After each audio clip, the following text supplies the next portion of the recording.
Welcome to Chew the Chat Podcast.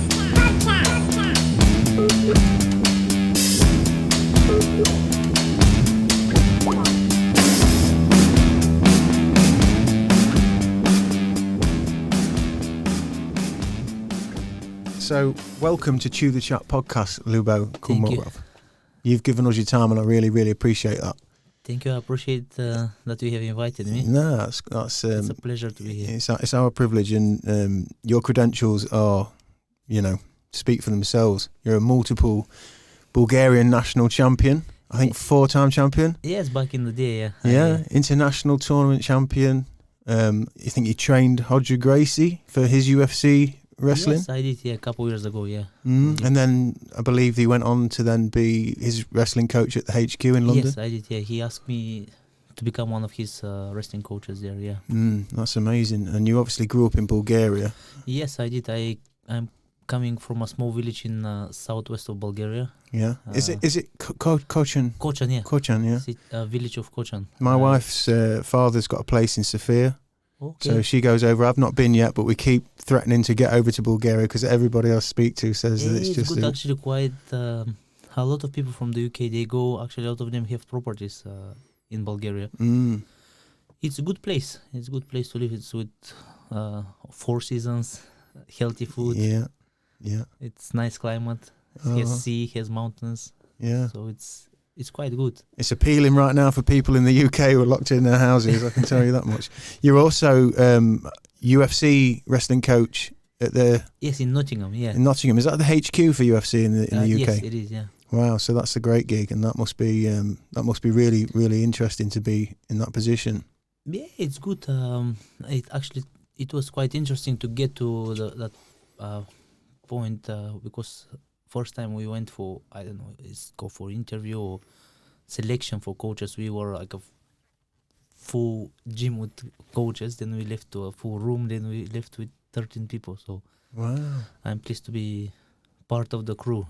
Well, you're renowned. Your reputation precedes you around the world, So again, thank you for being here. I am really interested. Chew the Chat podcast is in many ways born out of my fascination with childhood. How our own childhood affects us, loving or not loving, broken family or nuclear solid family, the environment, the traditions. So I imagine growing up in Bulgaria is something I've got no idea what that must be like. I know there's a lot of traditions there. There's a lot of agriculture. So how was it growing up there, and what set you on the trajectory to be the fighter and the coach that you are? Well, it's actually, you're right. What you just said is quite important, the background you have and where you come from, because that holds you through your life journey, So when I'm in trouble, when I have hard time, I always look back and I remember where I come from. That gives me strength, the people, for example, your relatives, your grandparents, the environment, like the agricultural environment, how you used to work outdoors, cut the grass by hand, dig the ground by hand. Everything was mainly manually, So it's quite important, especially as a child, to grow up in. You learn how to survive, how to work hard, and then as you go on, regardless, you go to a school, university, or training. Because I went. You got into CSKA, is that right? Yes, yeah. Which is a prestigious school. Yeah, one of the best sports school in the capital. So I already built my foundation through the village. When I went in the school, we trained twice daily, so it was quite easy for me to adapt to that environment. Otherwise, some people who never done the farming work or some kind of a manual work, or I don't know, maybe trained since young age, probably they struggle to adapt. So it was good for me to grow up around my grandparents, especially my grandfather. So he taught me not only how to work hard, but you take a lot of the attitude of the people you hang around, He was quite stubborn old guy. He didn't get along very well. That old wisdom seems to be the best, though. I mean, I've heard that you're kind of, in the UK at least, I've heard it be said that you are a kind of accumulation of the 5 people you spend the most time with. You have that effect on each other. You assimilate each other. Yes, especially if you click together, you know. Sometimes you don't click with some people, but that's still good for you. You know, you learn a lot from them. But especially those of them you click with, you're more likely to listen to and to, how to say, to sink from their wisdom, as you say. So what else? Yeah. So were your mum and dad together, and your grandparents were your grandparents kind of in the village? Were they close by? Did you spend a lot of time? Yes, we live in the same house back home. In the village before, they used to live like in a quite old houses, but after that they built quite a big houses, like solid foundation with wood and stone. So we live all together, like my grandfather, my dad, my father. He has 3 sisters, but usually the daughter moves away with whoever she marry, and the son stays at the house. So I grew up with my grandparents, with my parents. But usually my father, he was a construction worker. He used to go to the capital, to Sofia or some other places to work. So I spent most of my time with the grandpa. So it was good. He took me to the mountains, chop the wood, cut the grass, you know, go with the, how do you call it, the sheep sometimes, spend night in the mountains. It was unique experience, you know. Yeah, I've seen videos where you've kept that. I think I've seen you back in Bulgaria when you're training, and you're back out in the fields working, sprinting across deep soil. Yeah, that's the best training. Usually when I was in sports school, usually during the summer holiday, I don't know if you've got this here in the UK, it's around 2 months. Yeah. Everybody, they go off for some time. I usually came back stronger than I left. Yeah. You go back to the village, you know, you work every day, but it's kind of enjoyable, you know, especially if you're within a good company, good people, you don't get bored, you know. It's quite fun. I think it's something that we're missing in the modern age. Yeah, now it's disappearing.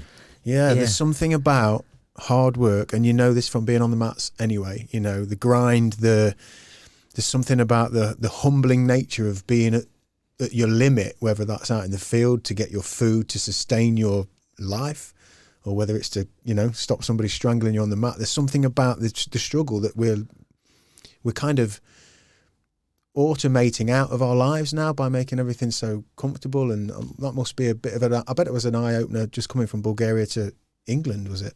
Yeah, well, it was quite interesting because before we came to England, I was in the States. I was there around 4 years. So from Bulgaria, I spent 6 years in the CSKA in the sports school.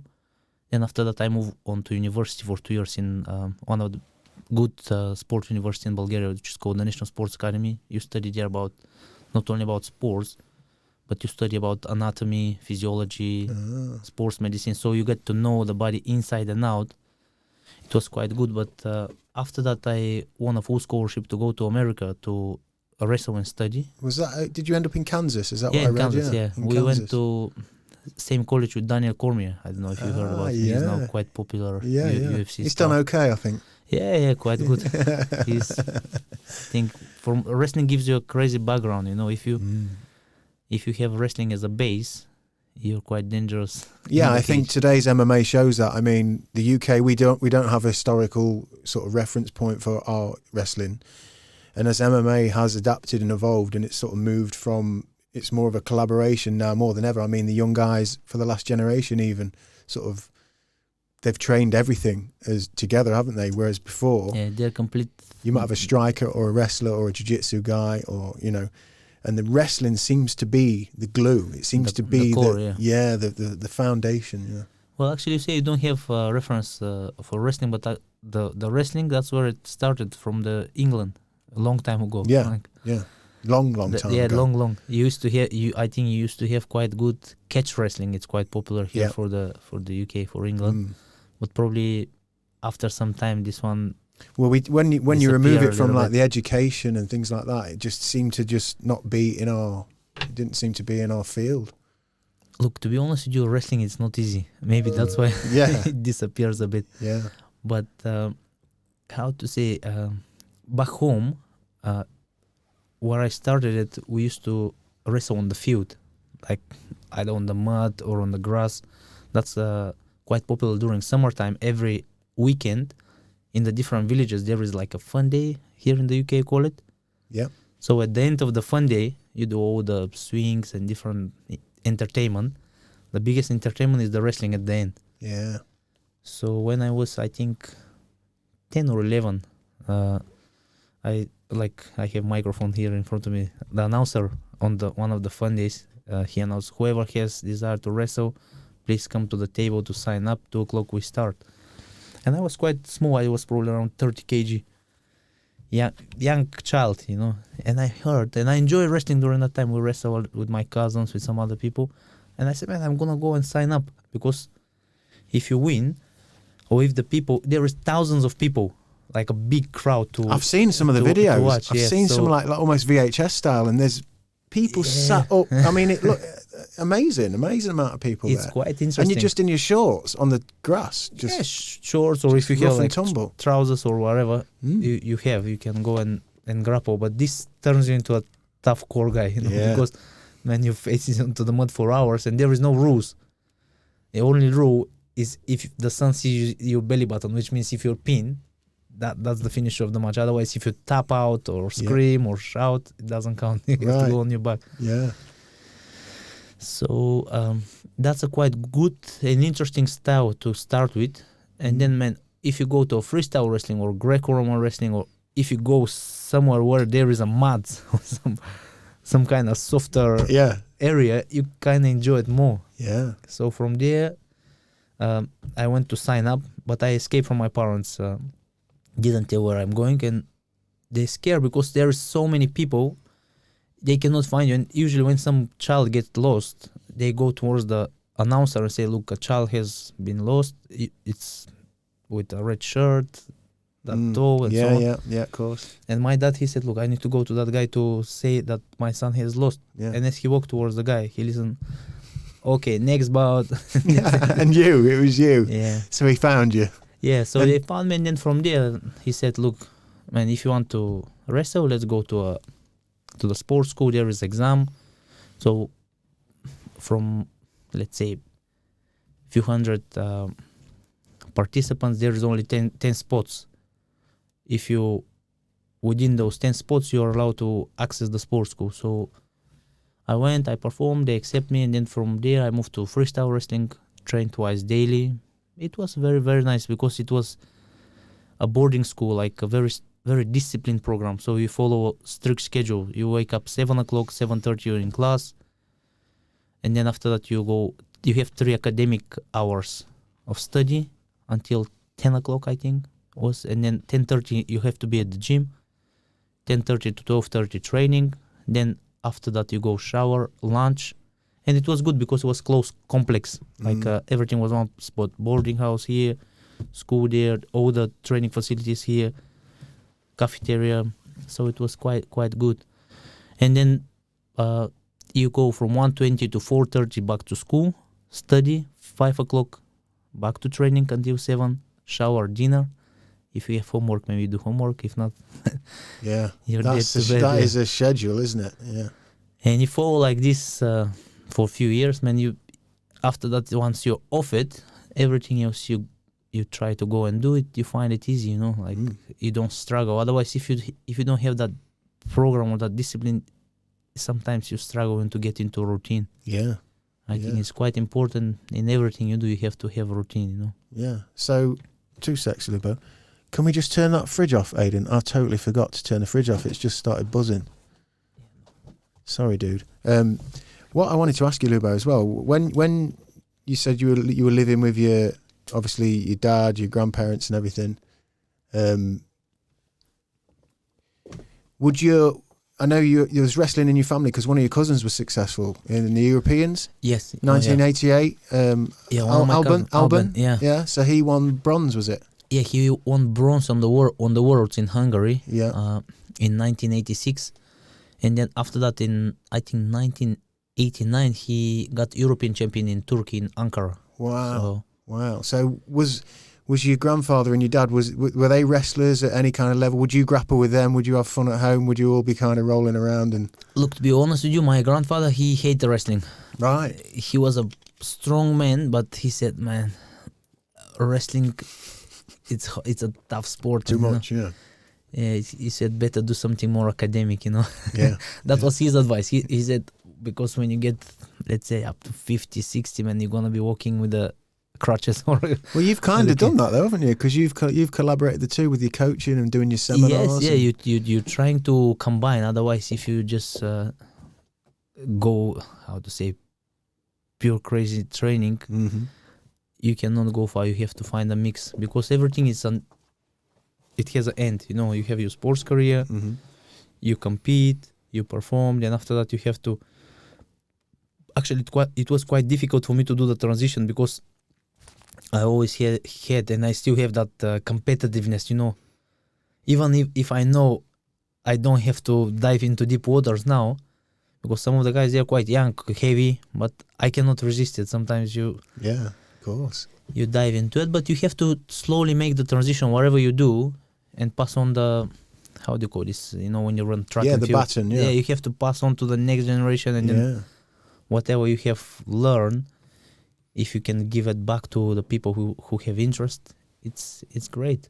So when you arrived in America then, I've read that you were working as a lifeguard Yes, yeah, I did, yeah. and you did some construction and you were in Pennsylvania and you did stuff on the roads and things like that. Yeah. What was that like? Did you, when you were back in Bulgaria, did you have access to like American TV, American film? Did you have any idea? Yes, what, we you had. know? Yeah, we had. Actually, the Hollywood has done their job quite unique. You know, they sell the American dream Right. Okay. quite well. Yeah. But once you go into the American soul, you see the reality is a bit different. Yeah. But it was good experience. You know, actually, I'm happy that I had the chance to go to the States and come here to the UK as well, because, man, when you're in Bulgaria, your mind and your thinking is completely different, you know. And also the system, how it rises you up, your beliefs and everything is different. But once you go to them, and you kind of learn that there is good people everywhere, because sometimes the East, they sell you look, the capitalism, those people in the West, they're this and this. Just this, greedy and yeah. When you go and witness yourself, man, you find there is black sheep in any flock, or how to call, like you're right. Yeah, in any family there's a black sheep, and there's outcasts. So you gotta find the people who suits your, you know, your beliefs and just enjoy the company with them, have fun, laugh with those people. But I learned quite a lot of things in the States. You know, I'm happy that I had the chance to go. Mm-hmm. I didn't speak well. I'm not my English now. It's a little bit better. Your English is fantastic. But at the time when I applied for visa, man, when I had to explain what's the difference between the freestyle and Greco to the person which had my interview in the American embassy for your visa and things. Yeah, I almost enter through the glass, you know. And then I went in Atlanta, Georgia, spent there a couple of months as a lifeguard. We had to use bikes, ride for miles to get to the swimming pool and then back home. It was good. And then after that, I had friends in Pennsylvania. Well, actually, from my village, their dad was in the States for quite a long time, so he had opened a restaurant in Pennsylvania. So I went there, but his two boys, they work in how they call this company, where he put like a asphalt or blacktop on the road. Like a road like work. A surfacing kind of company. Yeah, but I didn't struggle in terms of wake up early, because 5 o'clock you had to be on the road, and then long hours you dig in with the shovel, with the rake, you gotta be behind the big lorry. But I was conditioned, you know, through a sports school. Yeah, of course, yeah. And physically, mentally conditioned, and we kind of enjoy. We laugh a lot. Actually, that was one of the best time. When I look back, it was great. Well, having fun and like banter with the lads and stuff. Have fun, you know, like. There's a nice communal kind of togetherness with lads in gangs when you work in gangs like that and you're manually working, because it can be tough, you know, and when you're in it together, it's cool. Did you save anybody when you were a lifeguard? I didn't have the chance. Oh, that's a shame. That's a shame. It was quite easy, you know, just you have this whistle and you say, oh, don't dive, don't jump. Maybe something similar here in the UK. Did you travel with your wife then? Or did you come over to America on your own? I was alone. We were together. We were boyfriend and girlfriend with my wife, which is now at the moment. But got together in 2003, and I went to the States 2005. So Okay. it was quite hard. So she stayed back in Back Bulgaria. in Bulgaria. So And did you kind of do the long distance, keep it together? Yeah. It was, all money I made, I spent on phone cards. Yeah, yeah, of course, yeah, because it was kind of before Yeah, we had but- all these applications and internet way of communicating as well. wasn't it? Actually, it was quite difficult. Yeah. Yeah. I think that at that time this Skype was coming, but it came few years after. I think 2000. Same thing, Same, Lyubo. You yeah. know, like when things were difficult, they mean more, don't they? But man, when you find the right person, you better Yeah, stick to him yeah. with your teeth and with your nails and just grab it and Yeah. keep it. Otherwise Mm. it's quite hard, man. To how to say, I don't know, especially in a relationship, to find somebody like you can trust or you can love. It's, I don't know, now at least nowadays when I see my cousins and people, the world got bigger for them, but it's harder to find a Yeah, of course. spouse or somebody like, because back from the village, when you now village is all busted, like all people all around the world now, so you don't know Mm. the family or what this person is like. But when you are back home, okay, you just, who is their mom, and this and this, okay, Yeah. decent person, and then you get Yeah. to know each other, and you kind of click together, and that's the person. That's very confusing now because we've all got Instagram and Facebook, and we kind of Yes, nowadays it's hard to. you don't know what's what because Yes. everybody's presenting themselves in a fantastic way, and it all looks great. Yeah. But it's very fractured and kind of difficult to gauge now. So you're in America, you're on your own, you're learning English. Are you learning on your own? Are you getting tutoring? Are you just watching films and trying to Look, pick up stuff? before when I was in sports school, we had the English classes. Yep. But we were focused mainly on the sport. That I remember our English teacher. She said, "Look, guys, you better focus on study English because you need it." Yeah. But man, you're 15, 16, 17 years old guy. Man, you're not focused on studying specifically English. Well, I'm gonna need this English. I'm not gonna go out to Bulgaria anyway. Mm.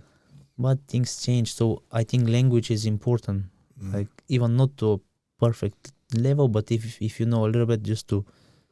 Have you found, Lyubo, that when you learn a new language, because I've read this many times, and me being English, unfortunately, we're very guilty of our language being very widely spoken, and therefore when we go away, and I'm talking for myself here, but I think by and large, Brits are pretty guilty of, we go to Bulgaria, we go to France. Do you speak English? And everybody speaks English, so we end up being lazy.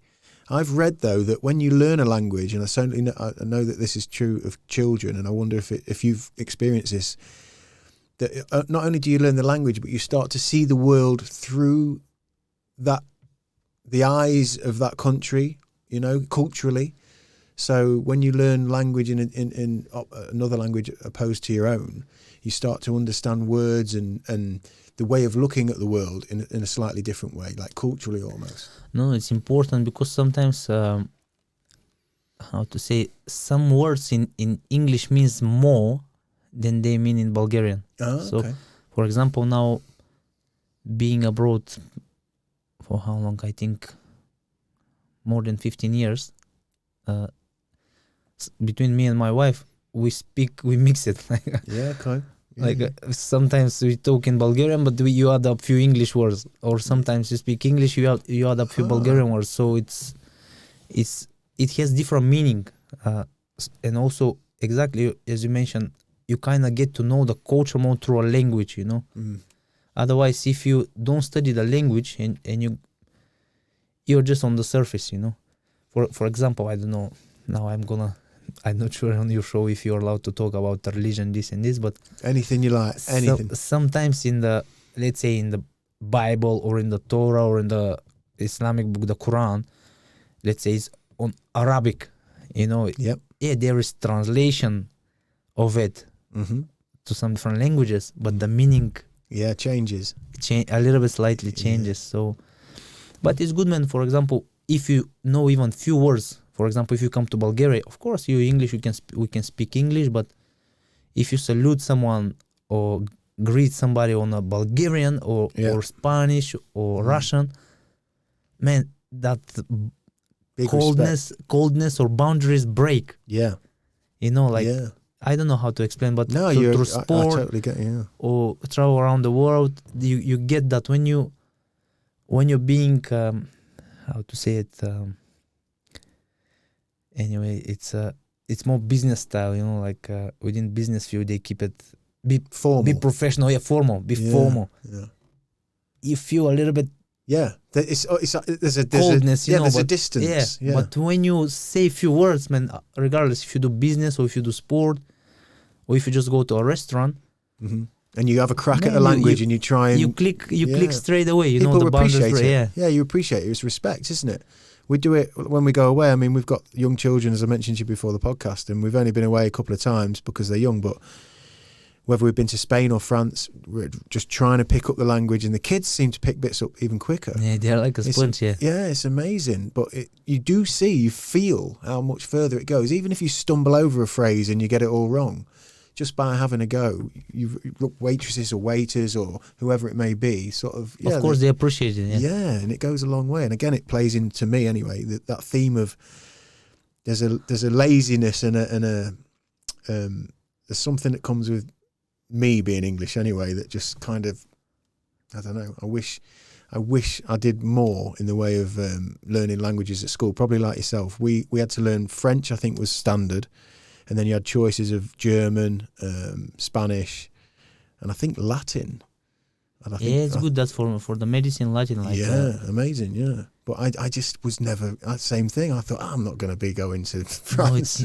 All of us have the same mentality. But look, in London, I've been teaching in a private school for some time. They have around 130 to 150 kids. So I've been as a PE teacher there. Is that like the science? It's Marathon Science School. That's it, yeah. So anyway, a lot of those kids, they coming with different background. Some of them come German, some of them France, some of them Turkish, some of them different, you know. And then in the school, they teach them, let's say, Spanish or of course English. You're here in the UK, you have to know. So by the time you graduate from the school, and let's say if you have parents who are, one of them Italian, the other one is English, already you come up with the 4 languages out of the school. Wow. And let's say nowadays, of course, the world is getting quite competitive with this technology in terms of finding work and so on. So, but imagine you come with 4 languages and apply for a job, and I come only with 2, or with 1, with English. It's huge. Man, you're stuck. You know, it's it's important to try to put the effort, at least one more language. No, I think you're exactly right. And like you say, kids of today who've got like 4 languages, I come back to that point of that's 4 understandings, 4 recognitions of different ways of seeing the same thing through your own eyes from Bulgaria or from the UK, but then through French eyes. No, because in French, this is a custom and this is to be respectful. But in the UK, it doesn't mean that. And then you get to look at it as like a whole. And I think that as a person, you grow enormously, I can only imagine. You must grow enormously. It's important, and also to get to know different culture. For example, when I went to the States, I learned about the American, how to say, American spirit or American. They're very dedicated. You know, even sometimes the rest of the world laugh at them like, "Oh, we are the best. We are this. We are." But there is. They mean it though. But of course, man. They mean it. That's my next question. I was going to ask you, what was the difference? What did it feel like to you coming from Bulgaria with all that tradition and wrestling being a way of life, and then getting to America and then being competitive with those guys? What was that? Was there a difference there? How did it feel? Well, that's a good question, which you ask, because I find, for example, in Bulgaria or around Europe or different international competition we've gone through, man, when you wrestle either on training or in competition with somebody, next time you meet them, they already have you've earned your respect. You know, they kind of scared of you or a bit shy, and they already lost before you met. But the Americans, man, every time you meet, that's a new meeting. It's not like they've never met you before. Their mentality, their attitude, their drive, it's crazy, man. I've never faced somebody like this. And Right. So do you feel like you took that on then? Did you take some of that and think yes, that's I useful? try to, because they never give up, man. You smash him, you just wipe the floor with them, you embarrass them. But this guy, this is not a human. He's like Yeah. alien. He comes back even crazier than before. Yeah. And you cannot deal with that, you know. Yeah, that's powerful, You isn't it? give up, you know. Well, once you've given him the skills, you know, if you've got that kind of spirit, as you called it, and then you educate yourself with the skills and the discipline, and you've got the athletic ability, that's pretty much... Because they pick up from me. For example, we met first time, you didn't know my skill set. Let's say in terms of wrestling. Maybe you can apply this one to other fields as well. But they didn't know your weapons, let's say, or your tools you're going to use. But okay, you've met once, you've showed them a little bit. Next time he knows. So you struggle more. Third time, even worse. Fourth time, worse. But he comes with that persistent over and over and over. You say, man, that's it. You go. I'm finished. So what do you think to the actual skill level when you got to America? What did you think to the style? Was there a drastic difference in style? Look, if you compare in terms of physicality, like physically crazy, the Americans were one of the most physically strong athletes I've ever wrestled. If you go more east, for example, Bulgaria, Russia, or let's say Iran, or Azerbaijan, like more those places which are popular for wrestling, they're more technical in terms of the skill set. It's amazing. But the Americans, in terms of strength conditioning, man, they're miles ahead, you know. They may know two moves, but they're gonna break you with the strength and conditioning and that persistence. Okay. So that was interesting for you to harness that then. And I guess that's why a big part of why you become so successful in what you do, because you seem to me like somebody who is absorbing all this culture, never mind in just wrestling, but the way you've travelled, you know, throwing yourself into new experiences, that work ethic that's underneath it all. So that you're absorbing things, and you're very, from everything I've seen and read about you, Lyubo, is there's a humility to you, a humbleness of always learning. And I've read you say you should always find yourself in a place where there's someone better. Yeah, you have to if you want to improve, of course. I mean, otherwise, if you don't find somebody better, you cannot stay at the same level, or you can drop. Of course, you can practice the things which you have learned, but you always need to find somebody else who is better to pull you more and more so you can go to the next level. But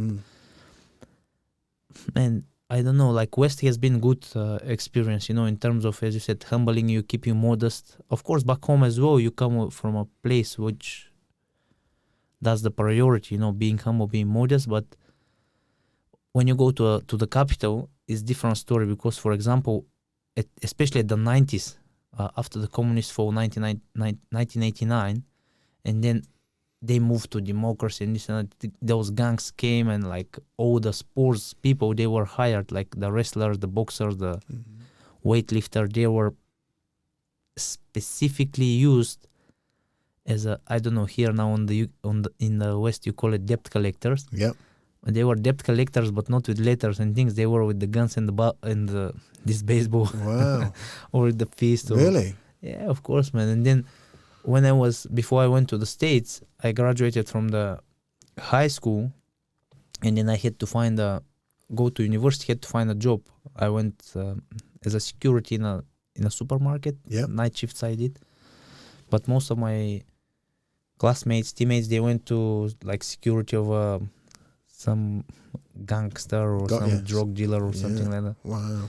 And you're very close, very thin line, which path you're going to choose. So you can go into big trouble, because it's tempting, you know, like money is more, nightlife, all of those vices that seem to just line up with a lot of things which can provoke you to take that one. But if you have but it's hard, man. It's quite hard, you know, like, because sometimes you say, oh, this guy, he had the choice, but it's difficult. You have to have the people as well, somebody to drag you out of there. Yeah. For example, I'm grateful to my wife, my girlfriend at the time, that she was there, and she was how to say, very academic, and she was not too crazy about this nightlife and this of course. Yeah, so she didn't. cool thing. So she kept me a little bit like a wild dog on the leash tight. Of course. If he was not a farmer, I don't know. Now Yeah, you could have taken that route, and then anything's possible when you go down. Yeah, that road. once you go to there, even if you sometimes people say, "Oh, but he was a good guy." Man, when you're a good guy in a bad company, yeah, it's yeah, it's all out the window, isn't it? around the dry grass, the green grass burn as well. So Yeah, but I'm happy. What my point was, the UK, the States. You know, you kind of look at that from far away, and then you can see it when you're in there. When you're in the box, you cannot see you're in the box. But when you come out and you see, wow, I was there. yeah. So and then you think, wow, actually, man, there is better routes in life you can take. You know. But yeah, try to surround yourself with good people, you know, with good company, you know, have of course have fun, have love, but decent people, you know, like if you find, of course you can find sometimes different people, but yeah, don't be rude or something, but just avoid, you know. Yeah, sure. Positive. You just positive, good intentions, solid intentions. That's what I kind of boiled it down and to. those are the people who help you grow, you know, in anything, in life, in your job, in your education. It's important when you're surrounded like this, because not only nowadays, people say nowadays people look only money. This has been, material things have been since the world is created, is human nature. But to be honest with you, money have no value. You know, people try to find value in the money, but they don't have value. Today you have it, tomorrow you don't. Try to find value in people, you know. Try to find value in I love that. That's a lovely way of phrasing it, Lyubo. And I wanted to ask you, so you kind of alluded to it earlier, in that culturally in Bulgaria, the culture pushes you more towards being humble and to be proud of your roots and where you're from and the hard work that you do. Did you find when you, and again, you've touched on it with America, obviously we all know the American dream. We go to America and we can build the dream, and you know, how was the perception of the UK from Bulgaria? When you thought about the UK when you were in Bulgaria before you'd left, and the US, what was that balance like? Was the UK kind of in that sphere with the US, or was the UK a different kind of a perspective from your point of view? Look, UK was better option for us because when I was in the States, I went to Colby, studied there. Then my wife, she came. She was studying as a health inspector at the time in Bulgaria, in Sofia. You know, I don't know, CQC, or how do you call this here in the UK? What's that? Like a health inspector, people who go to inspect the stores, like businesses, if everything is like a health and safety and also clean. Yeah, health and safety inspector, or there's a specific they call it CQC, term. You know, they go to dental practices, to hospitals to inspect everything is by standards. But anyway, she graduated that, and I thought she gonna come in the States and we're gonna start American dream, live and this, buy the house and so and so. But she came and she said, look, she just graduated. She said, look, I'm gonna study dentistry now. I'll move on to, I was in disbelief because I was just graduating from there. I had a few offers from, how do you call this, some universities to continue my education and wrestle for them. Yeah. And I said, no, are you crazy, or are you going crazy now? She said, no, if you want to come. If you don't, I'm gonna go anyway. So I had to go. She's tougher than you. Yeah. So anyway, we went back home and we were thinking to go to Belgium because I have cousins there and so and so. But we finally decided to come here in the UK because English-speaking country, closer to Bulgaria. So America, it had its value while we were there, but UK had more value because we were closer to Bulgaria. Mm-hmm. So in this, for example, much quicker to visit back home, and absolutely, we developed better relationship with our grandparents because, man, at the end of time, that's what matters, the quality time you spend with your loved ones. So this year in 10th of June, my grandpa passed away. He was 93 almost. But anyway, in the last year I had a chance 5 times to go specifically when he got poorly, go see him, spend time with him, try to pick him up. But be witness of all of this process. If you're in the States, man, you cannot travel that often. Yeah, of course. Yeah. So, but here UK has been better, and it's in Europe. It's closer to home, and we find that balance. If you get, they call that homesick or something, you go there, recharge your batteries, come back. Yeah. You have to have balance in everything, because it might be the best place in the world. If you don't change, go somewhere else, you don't appreciate it enough, So I think overall it has been great experience to have the USA experience, to have the UK experience. Yeah. We have really enjoyed it, and here, for me especially, it has been good because I had the chance to do what I love and, try to educate people in sports, keep them healthier, learn or teach them how to grapple, spend time with children, with kids, because I think that's the adults also important, but we have already built our character, it's hard to change our beliefs and our character once you're already adult, you already have your solid beliefs. Extremely difficult, yeah. With the kids is important, to plant the seeds of sport or activity, some kind of activity, not necessarily grappling, but some kind of a movement, because nowadays, man, it's quite difficult, for all of us, for kids, with these technologies, with these iPads, iPhones, social medias as well. Don't get me started. But you said something really valuable kind of a couple of times there, which was, you said find value in people.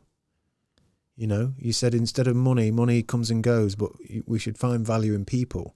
I love that. And that's something that when you make the argument about the modern world now and social media and how difficult it is to sort of get kids to believe in themselves because they're comparing themselves against everything else in these phones, and these kids have got that and they go in here and I'm not, and my teeth are wonky and blah, blah, blah, blah, blah.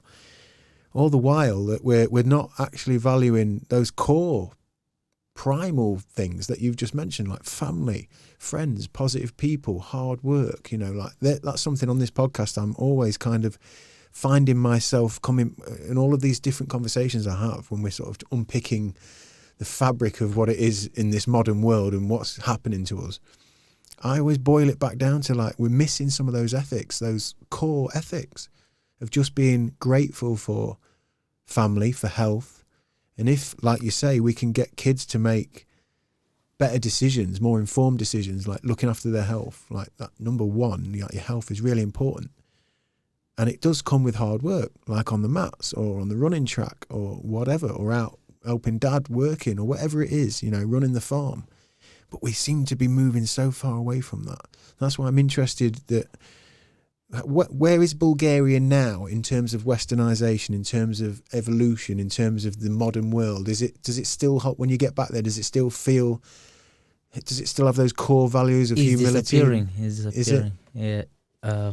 It's good to change sometimes a little bit, but sometimes people understand democracy in different way, like they think you're allowed to do whatever you want and this without responsibility, but actually democracy have a lot of responsibility, But still the village or this urban, that's how we call it in English, urban places, they still try to keep these things, but more like the bigger cities you go, or like the capital, different thing.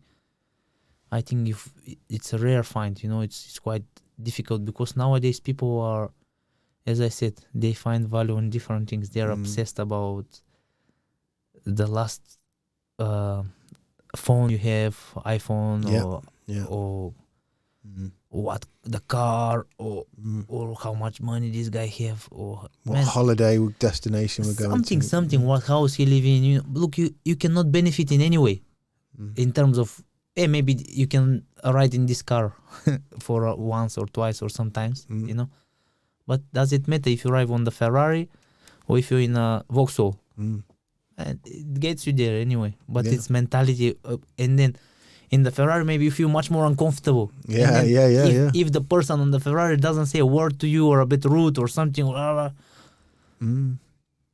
what's the point? And then the guy on the even with the cart, with the donkey, you laugh or something, you joke, you smile, you have a good feeling. That's what is important, you know, like... 100%. But I don't know, this is sometimes, even for me, it's hard to find, you know, like, and try to explain to myself, but try to keep it basic. I think that's what's important, you know, keep it simple. Like, nowadays, we try to complicate a lot of the things, and especially the last 10 years, 15 years, has taken us crazy, more than we can, how do you call this? Comprehend or comprehend, yes. Comprehend, the speed, the speed of change with technology and the way that we're, like you say, they mentioned the iPhone, you know, there's so much integration between our daily lives now, whether it's applications, the banking app, the email app, the Facebook app, you know, we're in there just, and then you literally, Lyubo, and you pop up, and then it's like it's two different worlds. You're in this world doing whatever you're doing, social media or banking or email or whatever it is, and then pump, you pop back up, and then it's almost like you come up from under the water and you're in a new world again. And I think that is where we're really, that's our battle. That is our battle. I've got 3 young kids, and that's the one thing that scares me to death is the culture, the tidal wave of culture kind of forcing our hand, and kids having phones or iPads in their hands way too soon, because then that motivation, even the understanding, even the innate understanding to be physical, to go outside and play, to climb the tree, to run the field, that all kind of just seems to disintegrate in the afterglow of a blue light. It seems to just be something I'm seeing all the time, and that's my one major worry with my own kids, is like trying to balance their upbringing, because it's the world and you're going to need one. Look, what you said this last few words, balance. You know, it's nothing wrong to have the phone. Yeah. It's nothing wrong to spend time on it or on technology, or actually it's good. It has bring the world forward, but have the balance, you know. Because sometimes I find myself lost within it as well. Yeah, of course, yeah. And my little one is there. I have 2-year-old daughter. She's there and she wants to play something, but man, I have to respond to messages. And I get upset. Yeah. Man, this is just a child. Just leave me alone. Yeah. And now she learned a few words and she start saying, leave the phone. Oh, she's smart already. Can you imagine 2-year-old telling you leave the phone? That something is wrong. That's a sign, yeah. But find the balance, you know, like, okay, spend this time for responding to messages or what we have to do on the technology, and then be present when you spend time with your family or your friends or your loved ones, because, man, you feel it, you know, somebody invites you for a dinner or you go to a guest for somebody, and you know when the person is really present and you enjoy these things, or when he's just trying to brush off and trying to, oh, just give me a second. It's not polite, you know, so try to find the balance in everything, you know. Yeah, that's lovely advice, and critical at this point. So I'm kind of fascinated by the idea, when you're in Bulgaria, obviously you're aware of America through Hollywood, through the films. What is it that you're aware of the UK? Are you aware of UK music? Is it similar? Is it pop culture? What is it of the UK that comes across? Or is it just football hooligans? Embarrassing question you ask me, because I was not aware of nothing about the UK. Really? Nothing. And is that broadly the case in somewhere like Bulgaria? Yeah, you don't... So it's not like America in the sense that, in terms of pop culture, like our music or our films or our television? Sometimes, the English cabs, you know, that you see on the movies, on London cabs. Yeah, you know, black cab, something like that. Maybe you've seen on the movie. But my wife, she's, as I said, she's more academic, and she study like geography, this or history. Man, I'm a sport guy, you know, just completely focus on the sport, you know. If you want to have a result in something, you have to dedicate. Yeah. So I didn't have time to study a lot of history about all the countries or this. And when we came to London, she said, "Oh, we go to London Eye." Oh, what is this London Eye? You don't know London Eye? No, I don't know. Or you go to Big Ben or this.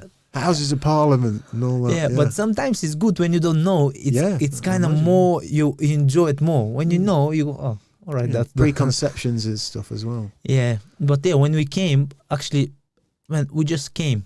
We just bought tickets and we came. Like powerful. We didn't have we thought we're gonna stay in hotel until we find a job, but the person who met us, we just stayed on his house one night, and he knew somebody who rents a room in East London in Barking, and we rented £250 per month. It was very tiny one. Wow, 250 in so London. very small, yeah. But Wow. that's East London, like Yeah.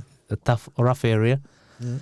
But we didn't have job, so we start looking, searching. It was hard time, man. But that's the reward, what yeah. makes you, that's Nothing worthwhile is easy. Makes you appreciate, Then Yeah. after that, I would start knocking on people's door, trying to sell them some, how do you call this, membership or something like that. Yeah. My English was not very good from the States anyway. It took me a while to transition to the proper English. Yeah. When we came in King's Cross, we arrived in Luton, came in King's Cross. I had to buy a ticket from Luton for the train to the King's Cross, and I went to the tilt. One of the guys said, "Hi, can I have a ticket to King's Cross?" And he spoke back to me, the English accent. I said, "Man, you speak English?" Yeah. So it was good, man. And then after that, I started working for a recycling company.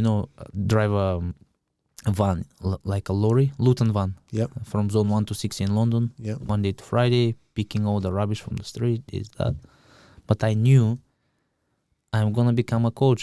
I start slowly. I went to City University, all prepared, roughed up, ready to step on the mat. And as I jump on the mat, I said, "Wait!" I said, "What do you mean wait? I'm already. Where are you going? I'm gonna wrestle." No. Man, you gotta pay membership. You gotta pay for the lesson. Wow, that was a shock. I said, "Man, what do you mean? I've never paid for wrestling. Usually, I've been paid to wrestle." Yeah. But anyway, I was thinking, should I pay? Shouldn't I pay? Because I cycled from Barking to Central London about an hour and a half to get to the gym.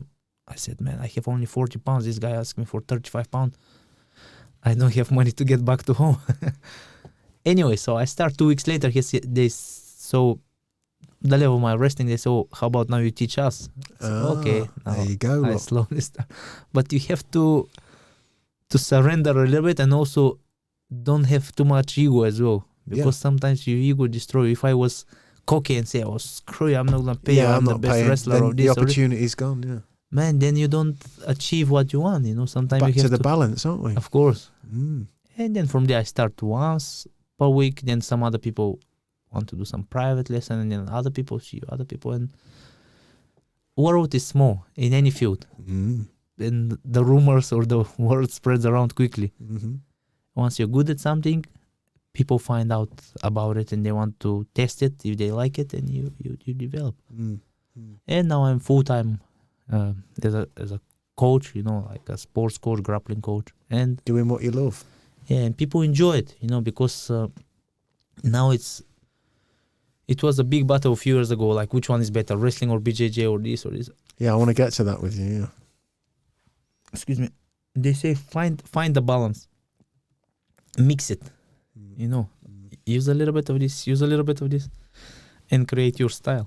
So, on that note, as I've read again, you were approached by one of your friends who said a BJJ guy needed some wrestling training for his UFC fight, and you didn't know who it was, and you kind of said, well, "Okay, well, let's do it." Yeah, I didn't know what's BJJ at the time.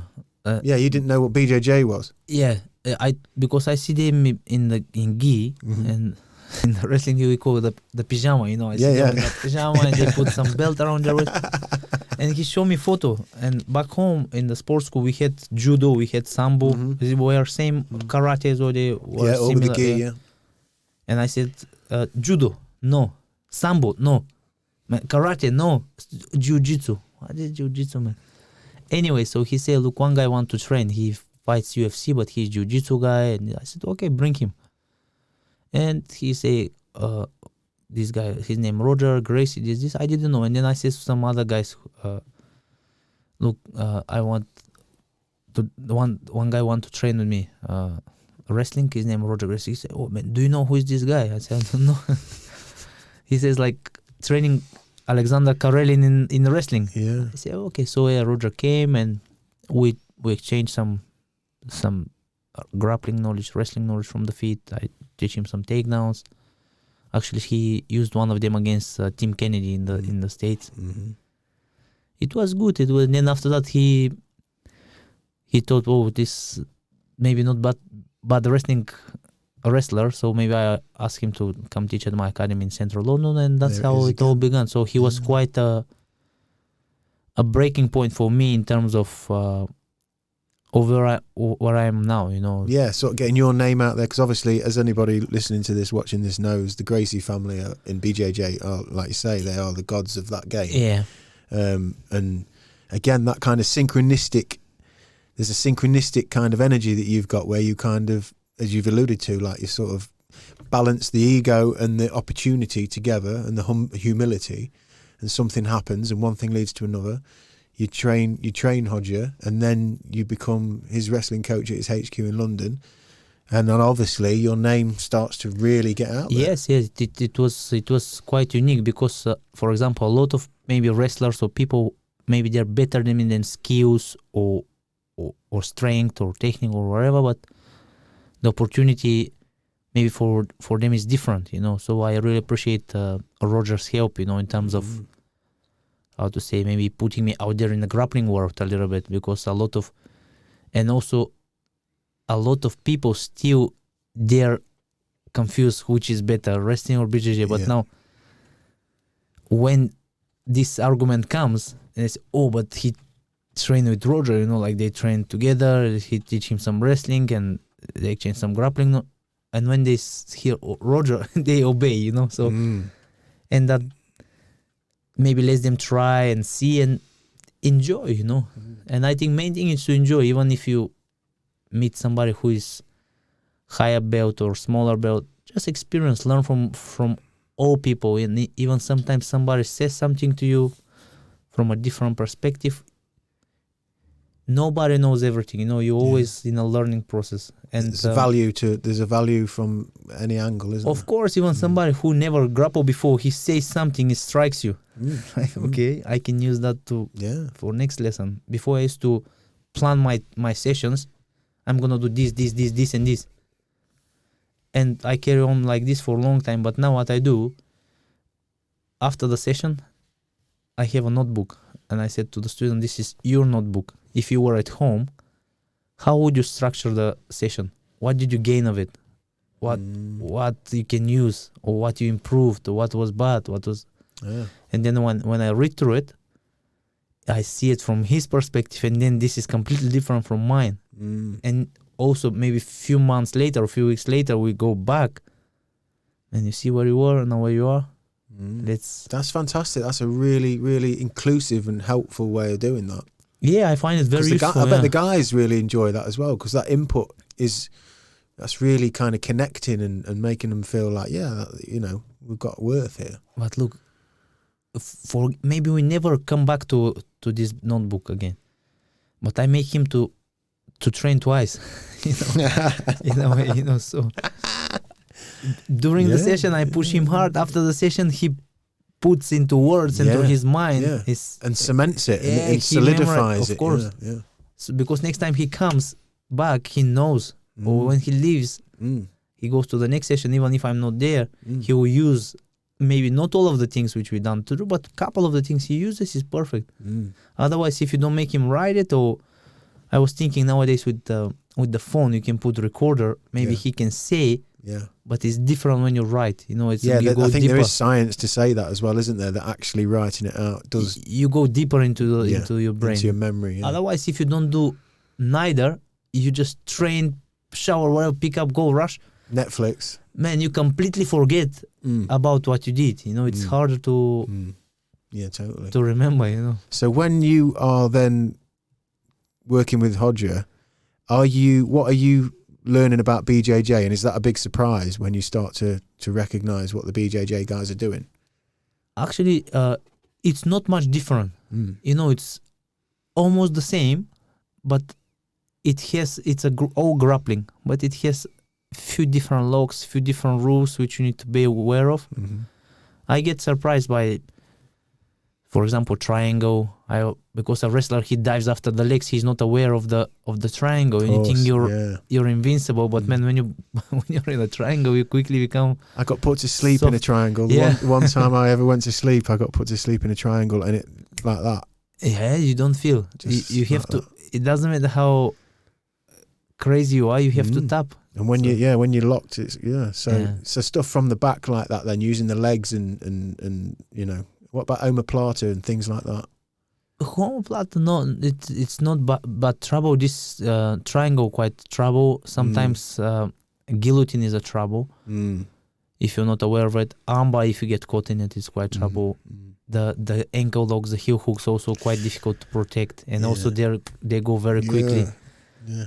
But just by doing it, that makes you aware of it.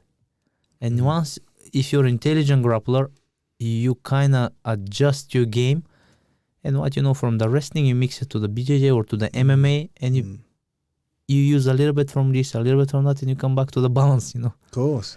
So you're recognizing angles, and I guess you're seeing where there's angles to transition and maybe adapt certain techniques and make them work. Because in the short time when I trained at Function First with Matt and Stu and Dom and the guys, we were training sort of kickboxing to grappling, general MMA, but lots of the transition, which is what I started to learn, because when I was a kid I did kickboxing and boxing, and even just going from a boxing stance to a kickboxing stance, and then a kickboxing stance to sort of an MMA striking stance, subtle changes just change everything. It's different. And it's almost like you're back at the start of the drawing board.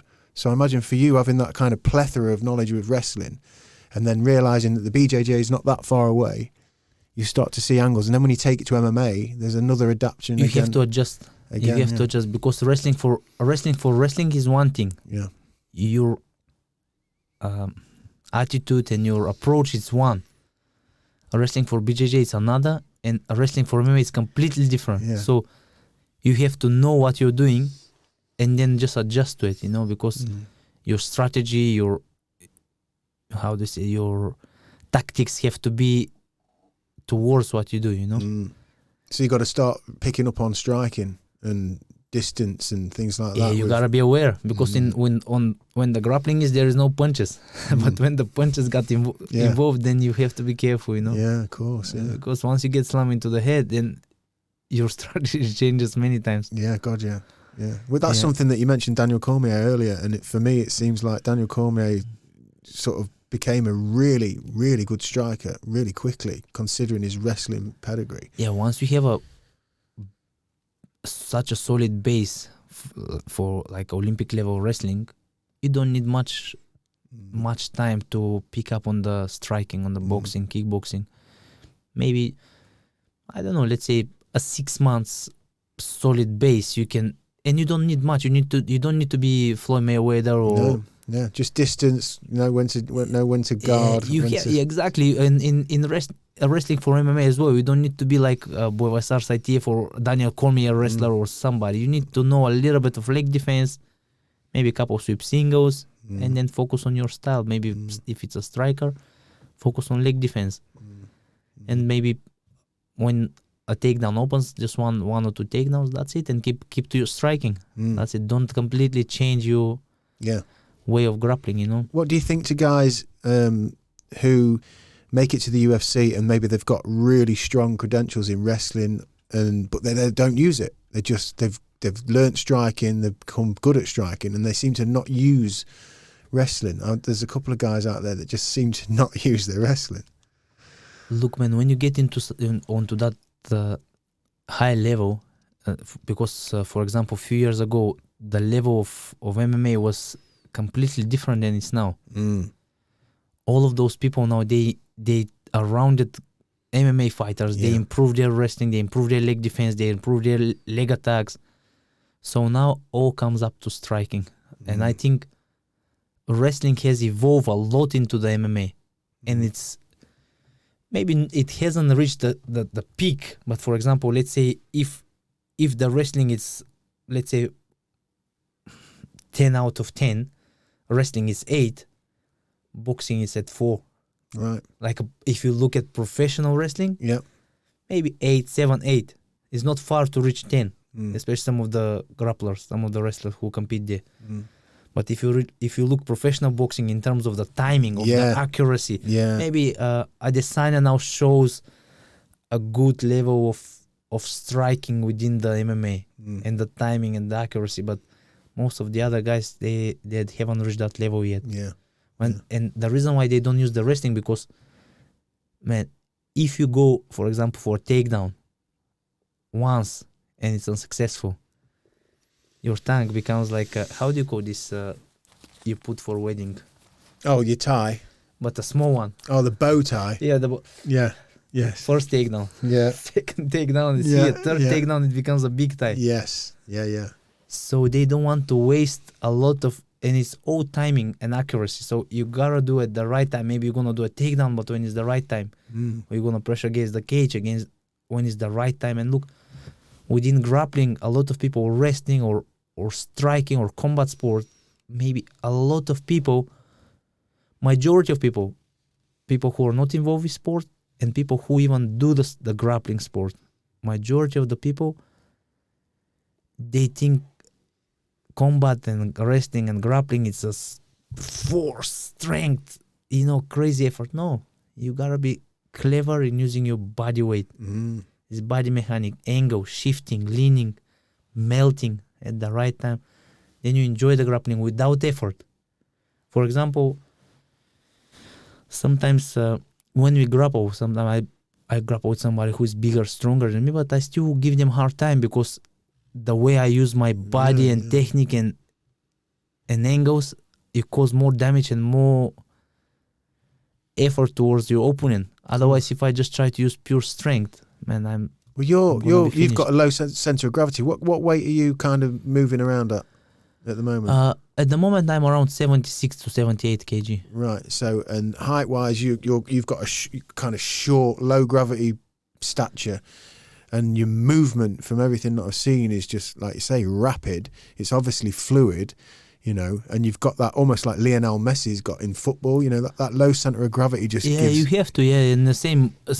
You got to stay compact and just... So when you are with bigger guys like that, I imagine sometimes you can find that an advantage, can't you? It all depends. Yeah, on the skill level who you're with. The size not so much, but the skill level. Skill level is important. And also you gotta try to trick the guy into your style. You're right. For example, this Khabib. I was going to ask you, what do you think with Khabib? Then his style is quite crazy because the way he uses leverage and leaning and diving. Even the UFC, Joe Rogan and all the other commentators, they don't understand exactly what he's doing. And it looks very simple. He ties the legs up. He just ties those legs up, sort of comes across in kind of side control. But he's using every part of his body to control the opponent. He's leaning, he's shifting the shoulder, he's waving. There is one thing within grappling many people don't understand.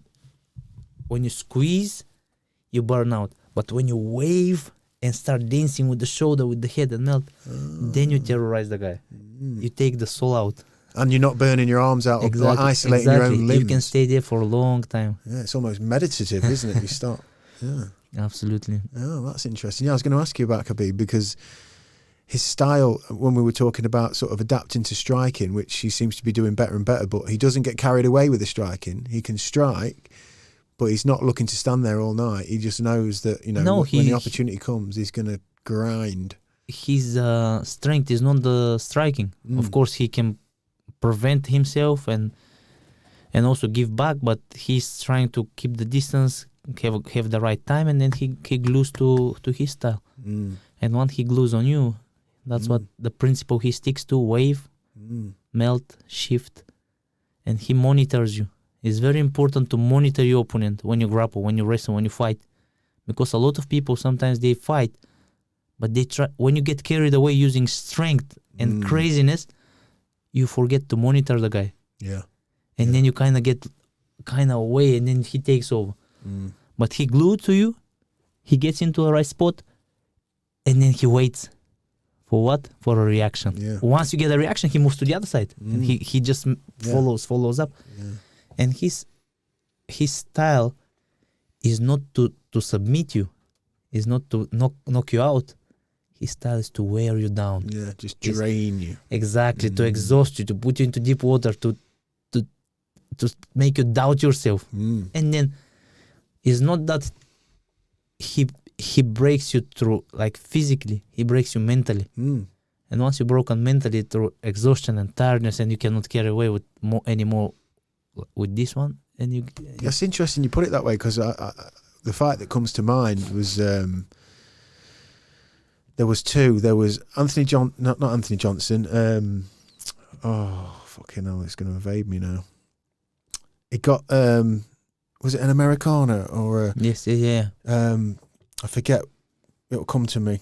But he when he talked to the guy, he said you have to give up. Yes, please, what's fuck, I can't remember, but he anyway, he hung in there, but he was just, and then was it Barbosa? Not a couple of fights after that when he fought Barbosa, and there's Barbosa sat against the cage, kind of like he was trying like to ride movie. it out, and he was like, "What is fucking happening?" And what I found, which you've kind of just answered there, strange, was that even the commentators, everybody watching is saying this is just difficult to watch because he's being pummeled, he's just being smashed, he's being ridden and waved, like you said, but he's being struck, he's being hit with elbows and forearms and hammer fists, and he paralyzes the. Yeah, but he's not smashing them to the point where they're concussed and they're broke. It's almost like it is a mauling. It's like a bear mauling. He's getting smashed to pieces, but kind of, it's almost like slow drowning. He wants to send a message to his opponent, for example. He says, look, I am in charge.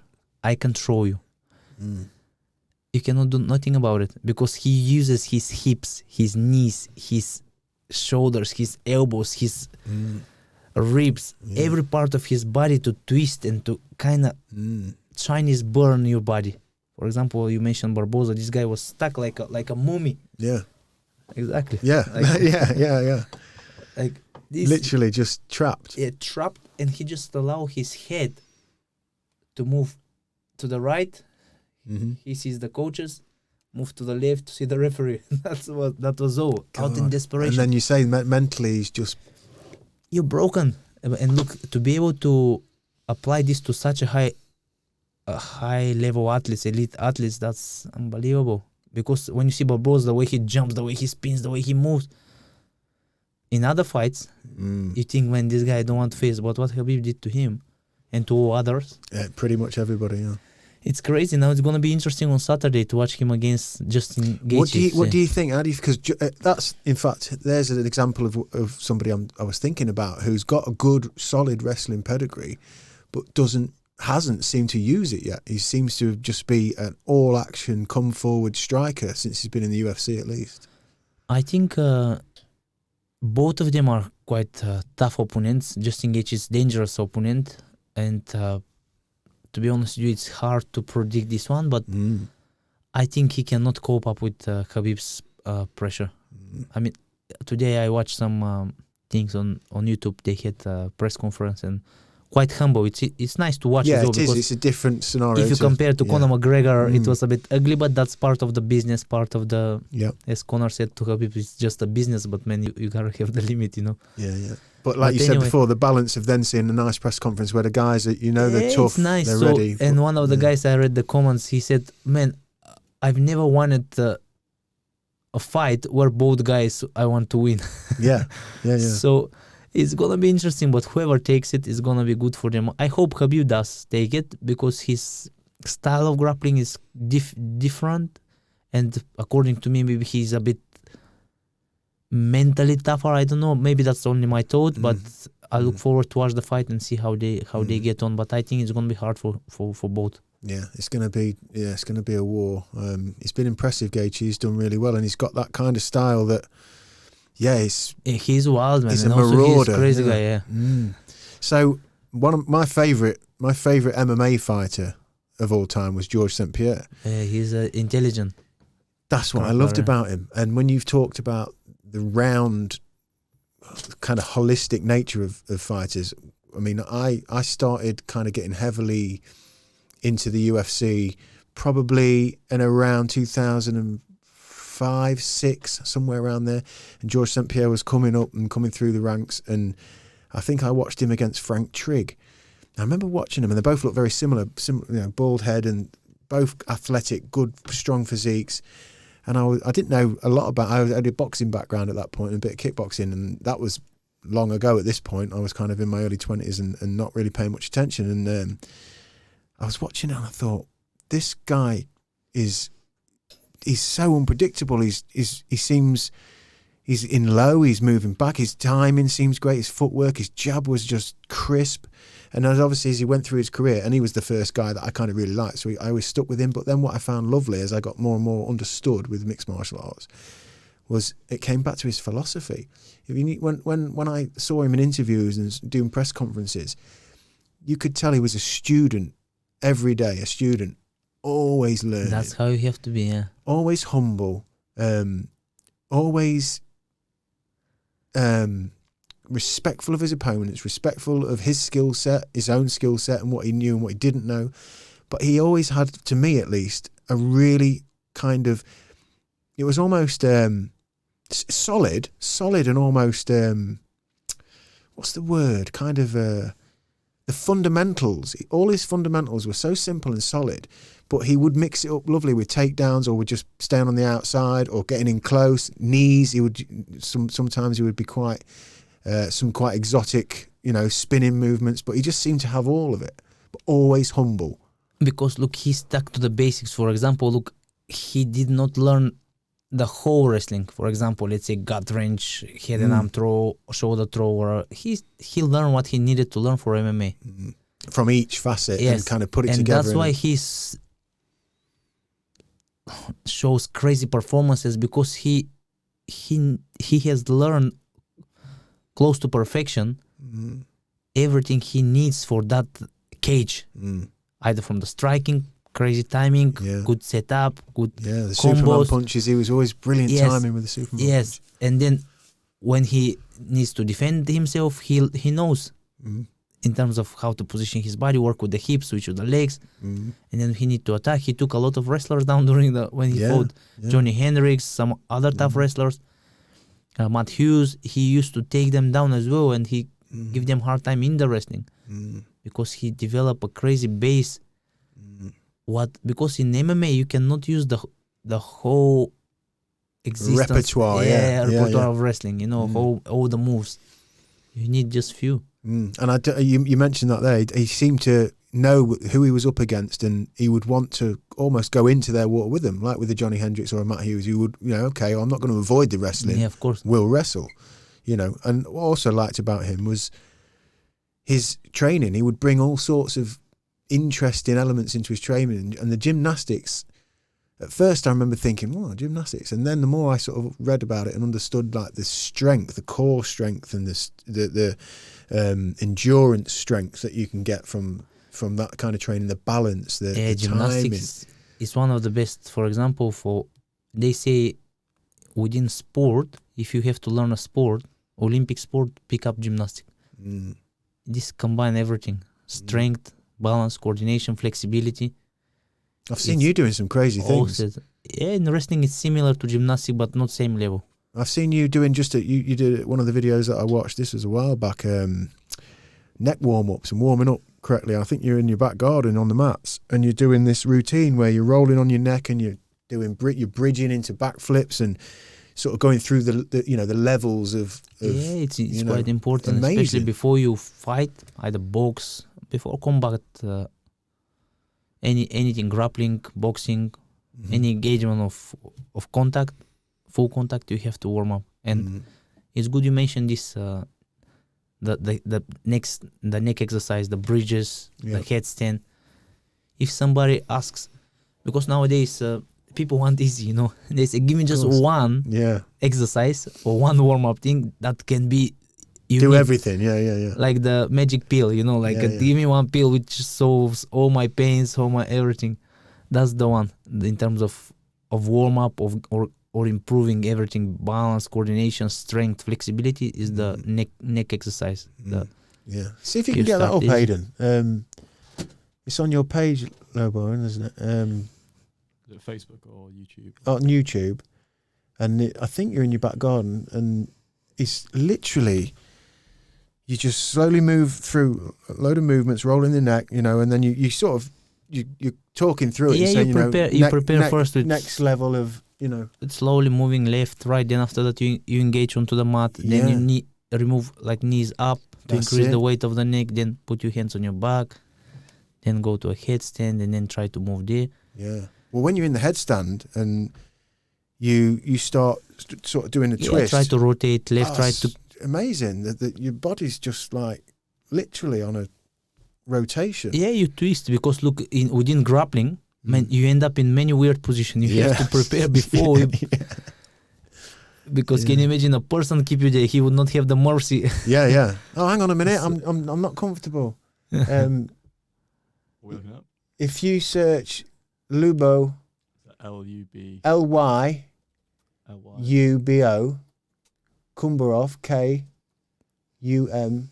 Yeah, there you go. Look, and then put neck warm up. I think. Yeah, there you go.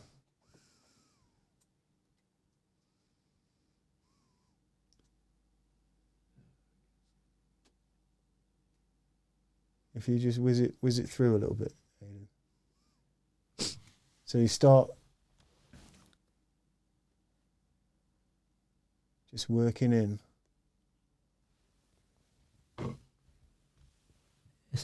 think the TV's on mute, isn't it?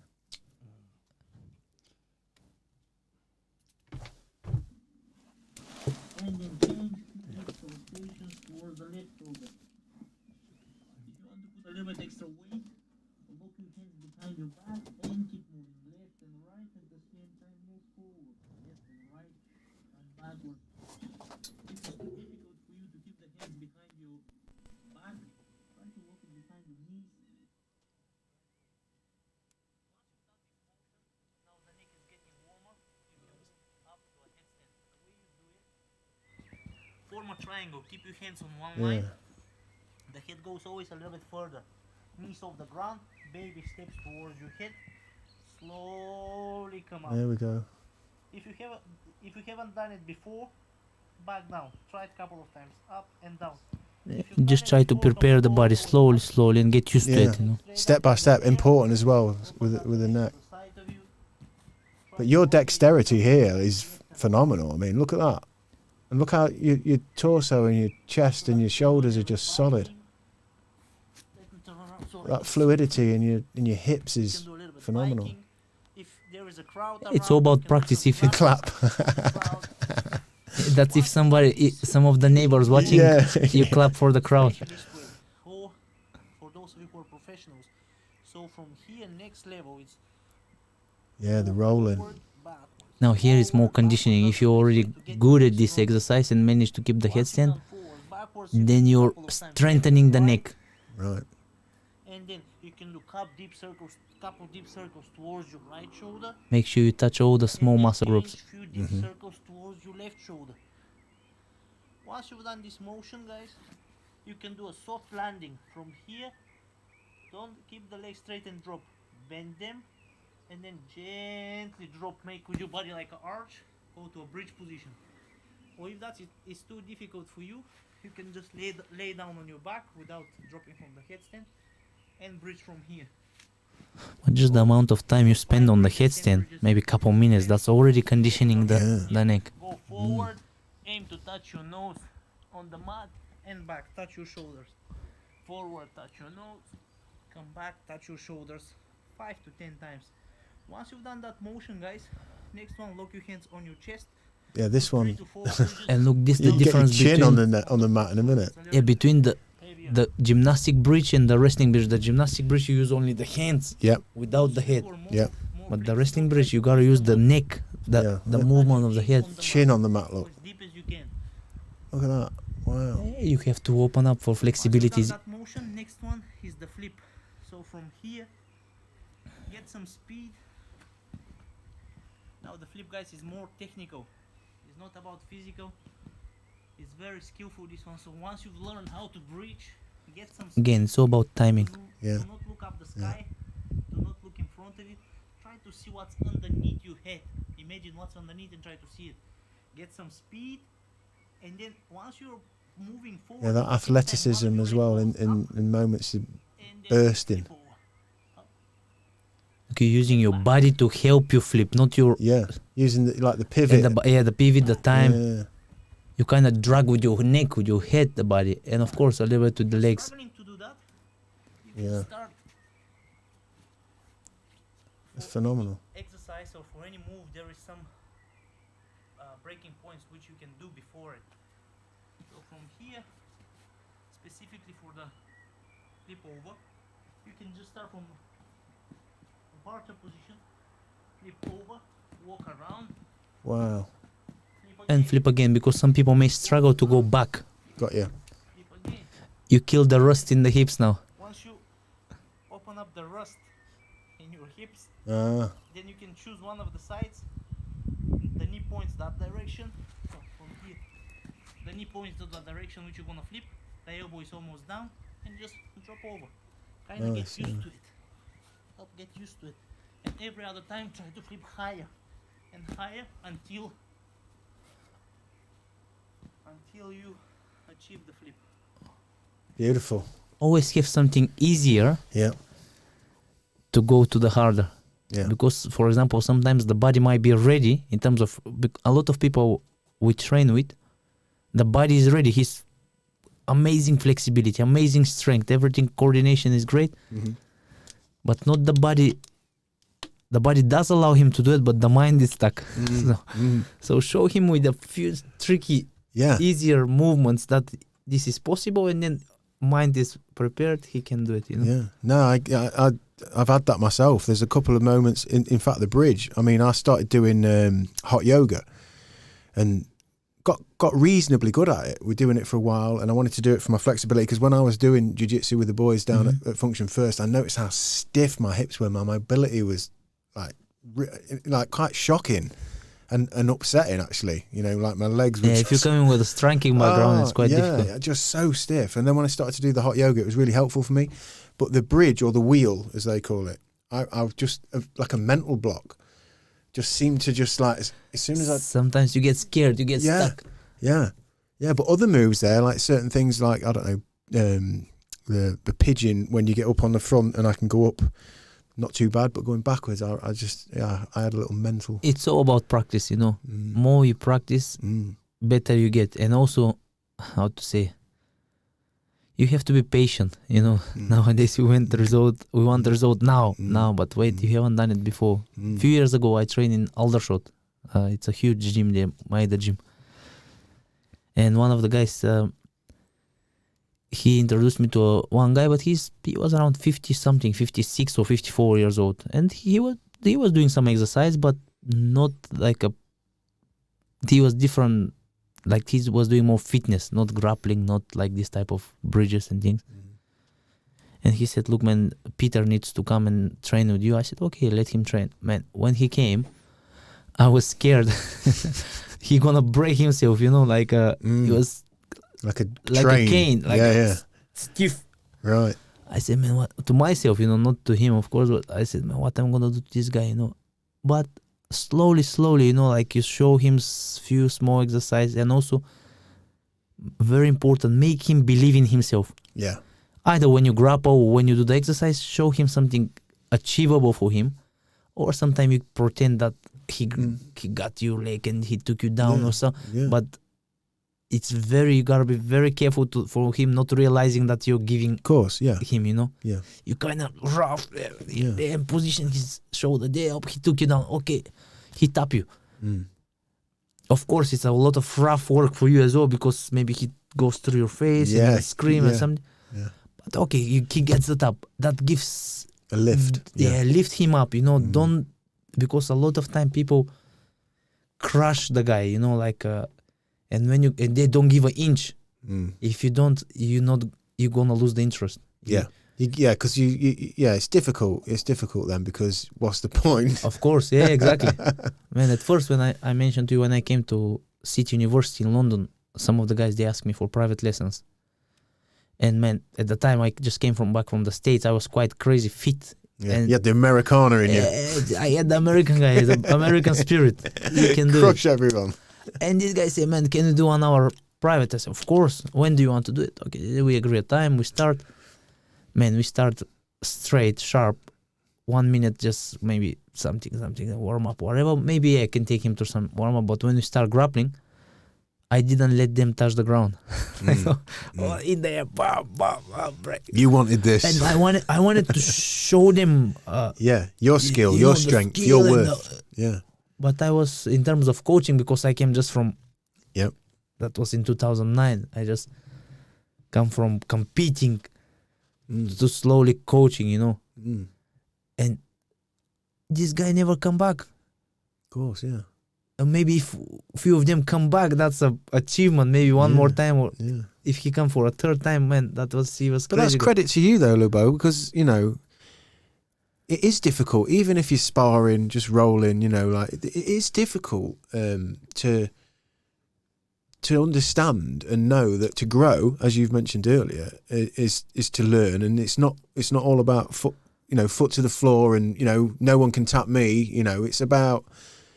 It's about like you've said, the balance of the flow of. But I understood later grow. on, you have to gradually take them in, and then it took me a while to realize that, man, what's wrong with me or with these guys? I'm giving my best, like I'm training and don't stop and sweat and they don't come back. What's wrong?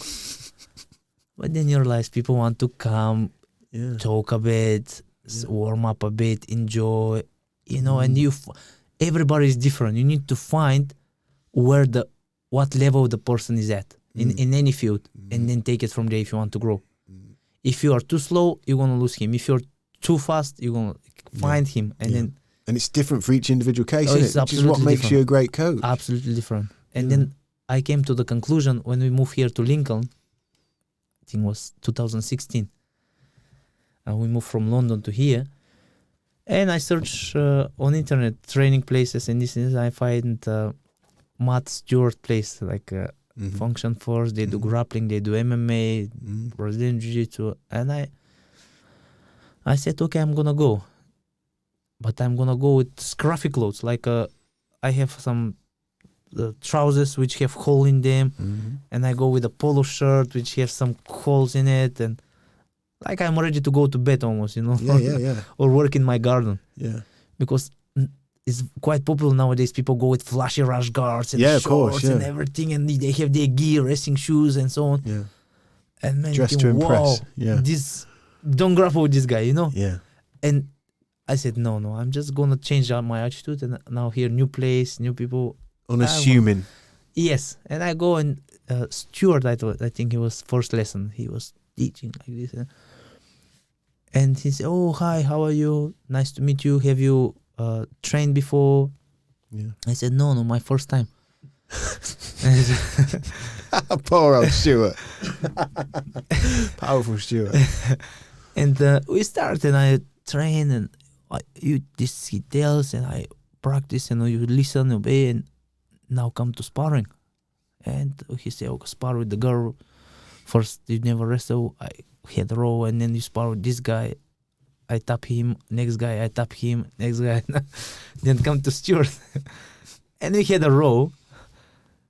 And after a few rows, he looked at me. Man, you sure it's your first time? I said, man, of course my first time here. Yeah.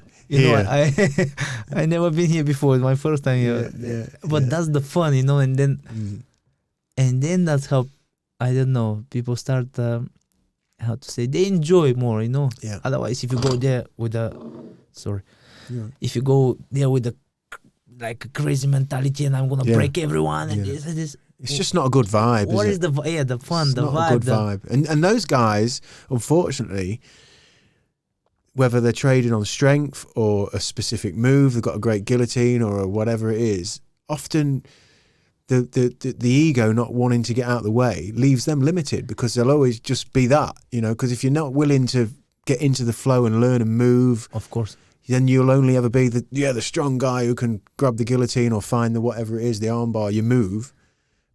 The fear of not tapping someone stops you from growing. It's not that you tapped him, and him. It's just the learning process stops. Someone else will come in like you, and And- fold you up into a little parcel.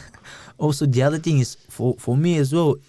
It's good to sit from the other side and pay attention to you as a coach and see maybe you have different perspective or different vocabulary and different. You know, you have to put yourself always back as well, because when was it 2010 2011 I started this marathon science school in London, and some wild children, you know, like year 7 year 11, they're teenagers, they want to show they're not kids anymore, they move to teenager. I had like a hard time because here in UK you're not allowed to slap the kids, you know, or touch them or like physical contact, not allowed. Back home, if somebody tells you something like Disrespectful. disagree or something, you slam him, you know, like or break him a little bit. But anyway, so I struggle because from a student and athlete, sometimes you kind of not. We always try to respect our coaches, but we could have done better, you know. And then we move on the other side. Then you really get to appreciate your teachers, your coaches. You think, man, what those people going through for us, you know. Well, you seem to have that really, really curious and absorbing personality, Lyubo, because you've displayed it in traveling, in having that perspective from Bulgaria, and then arriving in America, and then being able to have enough introspection to look back and go, oh, okay, we thought like that, but we, you know, these people can be this, and you're applying it to your coaching. That's a really, really healthy mindset and something that we should all pick up on. Where we are right now then today, you mentioned obviously training. How have you been managing through this difficult period then, when sort of we've been locked down and gyms got sort of shut for a while? I don't know what's happening with the UFC gym. Man, it's hard, man. It's difficult not only for sport branches, but I think for all. It's difficult times, man. These strange times, you know. You don't know what to believe, what to not believe. What's the word back in Bulgaria? What's happening there? I think it's global, man. Nowadays, world is one. With this internet and these things. Before, when there was no internet, the communication was slower to arrive somewhere, or even if it arrived, you are not sure if it's true or false. But now the media and the news and everything, they are a bit, I don't know. I'm not sure here if we can speak open or not.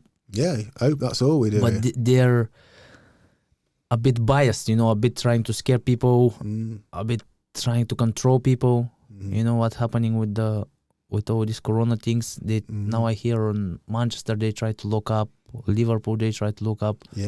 They try to lock up different areas of the UK. Yorkshire, I think today, Barnsley, Sheffield, But Doncaster. man, what is this? We're living in a... It's strange. Coming back to, it kind of plays in to parts of our conversation earlier, and this is my own theory, you know, which is you mentioned it just then, the way the world's changed because of the internet, because the way news travels, whether it's true or not true, but it's everywhere, and it's kind of one headline fits everything.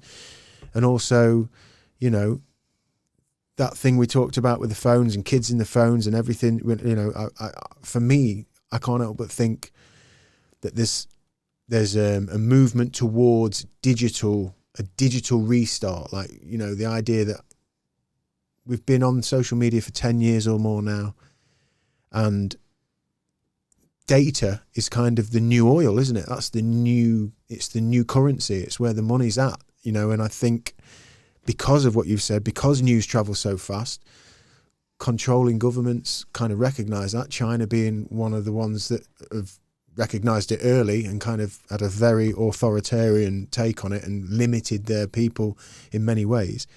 I feel like whatever's happening now, when we get out of it and we can come back and watch this episode in years to come, I believe that whatever happens, whether this virus is what we're told it is or it isn't, we will be living in a state of absolute digital surveillance, 100% more than we are now. Not just us surrendering to Facebook, but biologically, you know. I think that's what we're going to find ourselves with. Look, you're right in a way, but if you want to preserve yourself, that's what I think for myself. I don't know about you, and also it's quite hard, but I think you gotta go back to basics. 100%. I'm with you, man. I'm with you. Because, for example, maybe 10-15 years ago, what I mentioned about my background, village, animals, farming, this. Sometimes I go at home and I say to my wife, "Man, I just want to be a shepherd." Yeah. She said, "It's not gonna be easy." Yeah. Shepherd, But simple. Simple. but keep it simple. At least you're not your head is free. Of course, it's a labor work. Maybe you gotta milk the goats or the sheep or feed them or but something. It's simple. Of and course, you do rewarding. the exercise. Yes, simple. You have fresh air, nature, closer to nature. Yeah. With more, your family. more peaceful. You know. I'm exactly doing that. I've been wailing on this podcast on many episodes about I've been going wild camping a lot. I've been going out and just taking a bag with some stuff in it, water, a bit of food, taking my kids, wandering off to somewhere beautiful and just living there for a couple of days. Stay close to nature, better. And I think more and more people now look from London, they start moving out to smaller places. Let's say, for example, place like Lincoln or other small parts, because this pandemic, man, you want to be surrounded with many people or just few. And for example, back home, how they had it, they still try to have it. They had close circle in terms of production. They looked after everything after their how do you call this, barley? Yeah. You grow on the field. Yeah, the barley and the wheat. Yeah. The wheat, your potatoes, your beans, your corn, your animals, your cows, your meat, your vegetables, everything was on your land. You are not dependent. Amazing. On nobody. And if the news comes for pandemic or financial crisis or this, you're not bothered. Yeah, yeah. Because you don't have much finance anyway, and that's what I meant. And all that food that you're eating, that you're growing yourself, is good for you. Of course. It's not full of additives and flavourings and colourings and God knows what to make it travel better and last longer and be cheaper and be sweeter.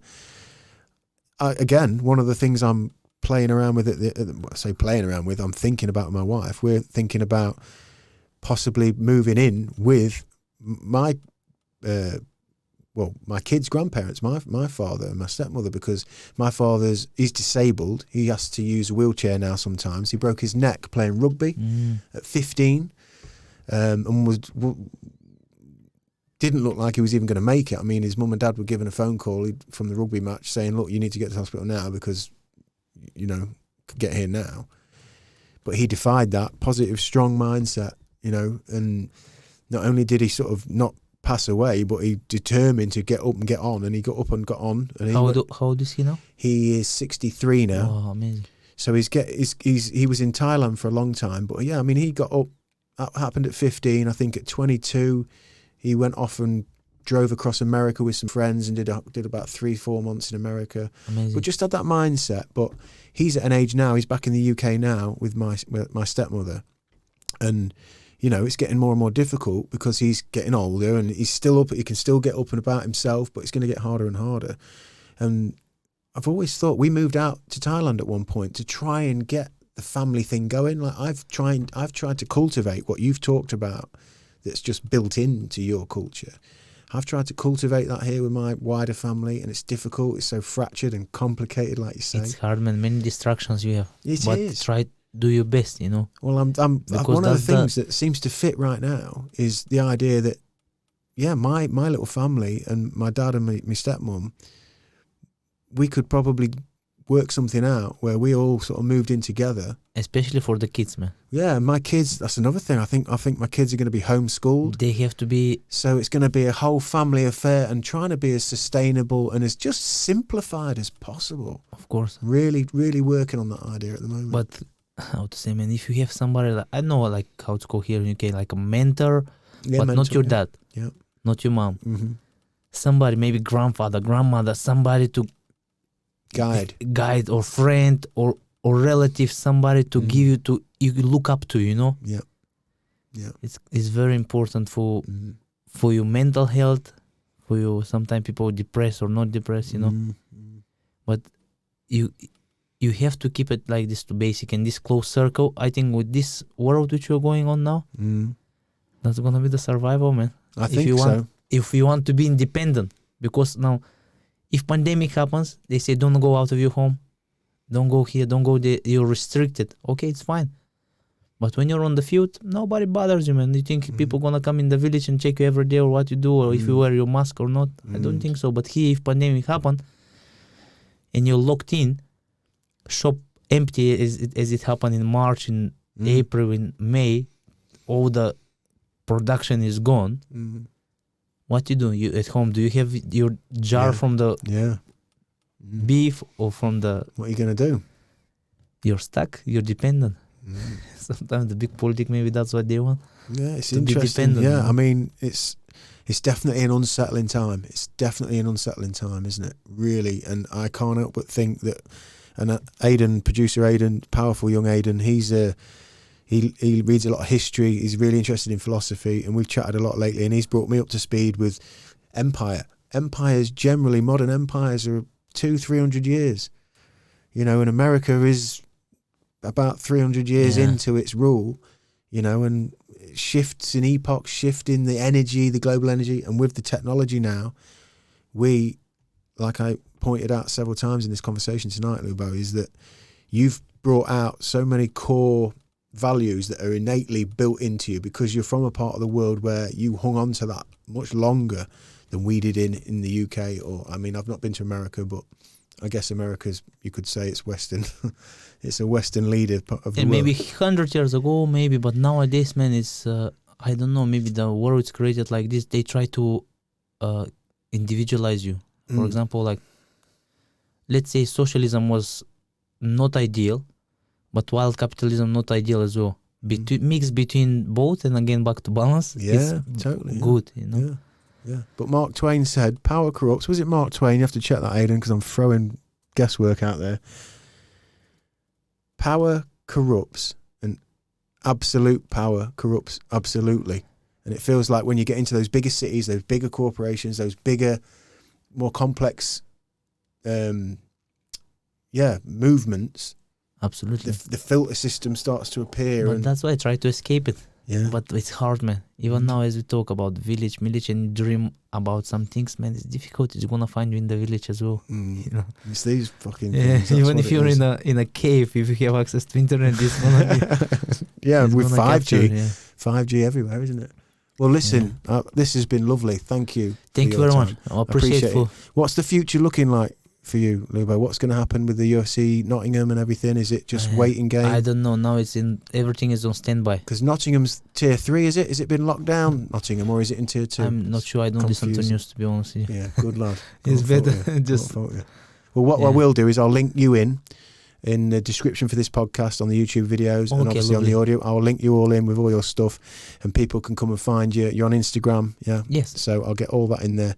And thank you so much for this. It's been a real pleasure to meet you. Thank you very much thank for you your for your time. Thank you. All the best, and especially at this time, you know. Just nice one, brother. don't be scared from neither from coronavirus or nothing, you know. Peace. I like that. Better die from coronavirus than being scared, you know. Yeah, I like it.